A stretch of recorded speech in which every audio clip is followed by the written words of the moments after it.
सिंहराज्य की दास्तान। अध्याय 2। राजा ने पूछा, गुरुदेव, यह मृत्यु की गुफा कहाँ है? ऋषि ने उत्तर दिया, वह गुफा उस काले पर्वत में है जहां सूर्य की किरणें कभी नहीं पहुंचती।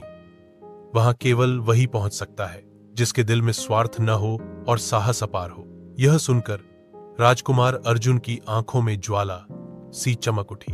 उसने प्रण किया, पिता महाराज, मैं उस गुफा का रहस्य सुलझाकर सिंहासन और राज्य दोनों की रक्षा करूंगा।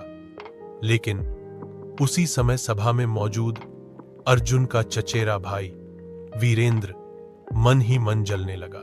उसके चेहरे पर मुस्कान थी, पर आंखों में लालच और चालाकी। उसने सोचा, अगर यह रहस्य मैं सुलझा लूं तो सिंहासन मेरा होगा, और अगर अर्जुन इस यात्रा में न लौटे तो रास्ता अपने आप साफ हो जाएगा।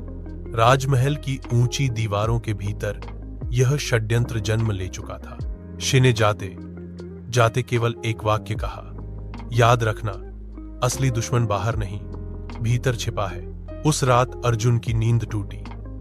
आकाश में चमकता चांद जैसे उसे बुला रहा था, और उसे एहसास हो गया कि यह यात्रा केवल उसके साहस की नहीं, बल्कि पूरे राज्य की किस्मत की कसौटी बनने वाली है।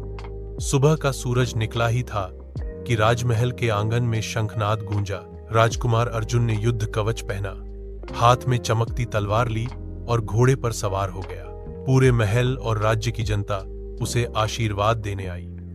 राजा ने बेटे के कंधे पर हाथ रखकर कहा, बेटा, यह सिर्फ तुम्हारी यात्रा नहीं, यह हमारे राज्य की आत्मा की रक्षा का प्रण है।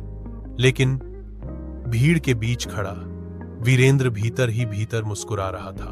उसने कुछ गुप्त सैनिकों को संकेत दिया कि रास्ते में अर्जुन को रोकना होगा। बाकी की कहानी देखने के लिए अगला अध्याय देखिए।